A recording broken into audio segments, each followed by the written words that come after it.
کہ کبھی یہ تصور نہ کرنا کہ گھر کے دروازے بند کر کے، ہوٹلوں میں جا کر کے، دوسرے شہروں میں جا کر دوسرے علاقوں میں جا کر، اجنبی انسان کے ساتھ خلوت کے اندر جا کر ہم چاہے کوئی بھی گناہ کر لیں، کسی کو خبر نہیں ہوگی۔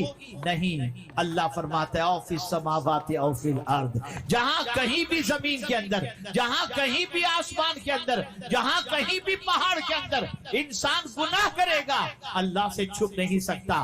اللہ وہ گناہ لائے گا، تمہارے سامنے پیش کرے گا، اور یاد رکھیں جب وہ پیش کرے گا مجال نہیں ہوگی اللہ کی بارگاہ کے اندر انکار کرنے کی۔ اس وقت گواہی کے اندر کون کون ہوں گے یہ بھی میں آپ کو بتا دوں۔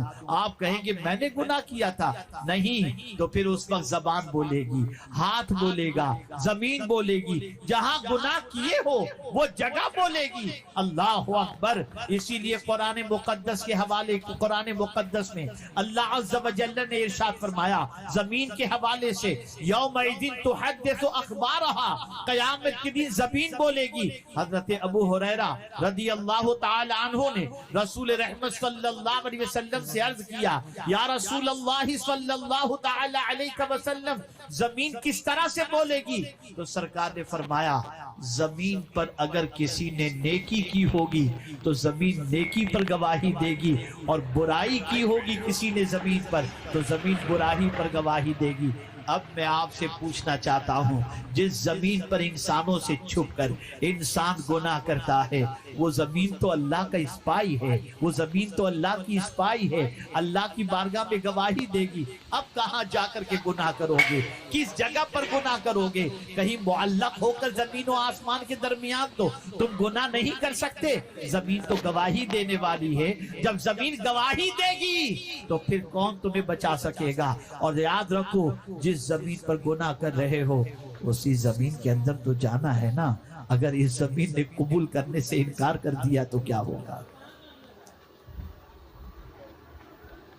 اس لیے اے خواتین اسلام ضرورت صبر کی ہے کہ دامن کو گناہوں سے بچاؤ، اور اسی کے ساتھ ساتھ یہ بھی میں آپ کے سامنے عرض کر دوں کہ فیشن کی طرف بڑھ کر دامن کو گناہوں سے آلودہ کرنے کی بجائے خاتون جنت کے نقش قدم پر چل کر، پیوند والے کپڑے پہن کر، ان کے نقش قدم پر چل کر اللہ عز و جل اور اس کے رسول صلی اللہ علیہ وسلم کی فرما برداری کرو۔ اسی میں اللہ عز و جل دنیا اور آخرت میں تمہیں عزت و سربلندی عطا کرے گا۔ یاد رکھیں لباس سے عزت نہیں ہے، عزت تقوی سے، عزت اللہ سے ڈرنے سے ہے۔ تاریخ اٹھا کر کے دیکھو، آج میک اپ کا دور ہے، بیوٹی پارلر کا دور ہے۔ اس زمانے میں کوئی بیوٹی پارلر نہیں تھا۔ اس زمانے کی خواتین کے پاس آج کی طرح شادی کے 50,000 ہزار اور لاکھ اور 2 لاکھ کے جوڑے شادی میں ایک دن کے لیے پہننے کے نہیں تھے، پھر بھی ان کے پاس عزت کس بنیاد پر تھی؟ ایک ہی چیز کی بنیاد پر، اور وہ چیز تھی اللہ کا ڈر، اللہ کی اطاعت، اللہ کے رسول صلی اللہ علیہ وسلم کی اطاعت۔ اس زمانے کی خواتین اگر امت مسلمہ کے لیے دعا کر دیتی تو دعائیں قبول ہوتی۔ آج کی مائیں اپنے بچوں کے لیے دعائیں کرتی ہیں، دعائیں قبول نہیں ہوتی۔ وجہ کیا تھی؟ جس غوث الثقلین کی یاد کا یہ مہینہ ہے، ذرا ان کی پھوپھی کی زندگی کا جائزہ لو، ذرا ان کی والدہ کی زندگی کا جائزہ لو۔ گھروں میں ختم قادریہ پڑھنا بہت کمال کی بات ہے، اچھا ہے، پڑھو۔ غوث پاک کی نظر مانتی ہو، مانو، لیکن ذرا غوث پاک کی ماں کا کردار بھی تو دیکھو، کیسی تھی ان کی ماں کہ ان کے والد، غوث پاک کے والد کو جب ایک سیب کے عوض کے اندر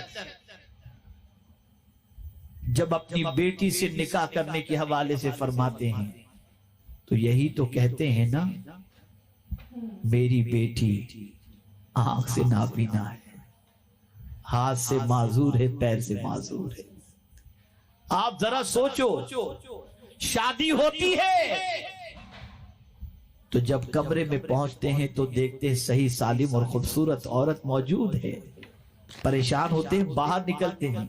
مجھ سے تو کہا گیا تھا کہ نابینا اور ہاتھ اور پیر سے معذور، لیکن صحیح سالم ایک خاتون اس کے اندر موجود ہے۔ کہا ہاں، میں نے جو آنکھ سے معذور، ہاتھ پیر سے معذور کہا تھا، وجہ یہ تھی کہ میری بچی نے زندگی میں کبھی کسی غیر محرم کو نہیں دیکھا، ہاتھ اور پیر سے کبھی گناہ نہیں کیے۔ میں پوچھنا چاہتا ہوں کہ غوث پاک کی والدہ کے نقش قدم پر چلنے کا جذبہ کیوں پیدا نہیں کرتی؟ ویڈیو کیسے کمنٹ میں ضرور بتائیں، ویڈیو کو لائک اور شیئر کریں اور ہمارے چینل کو سبسکرائب کریں۔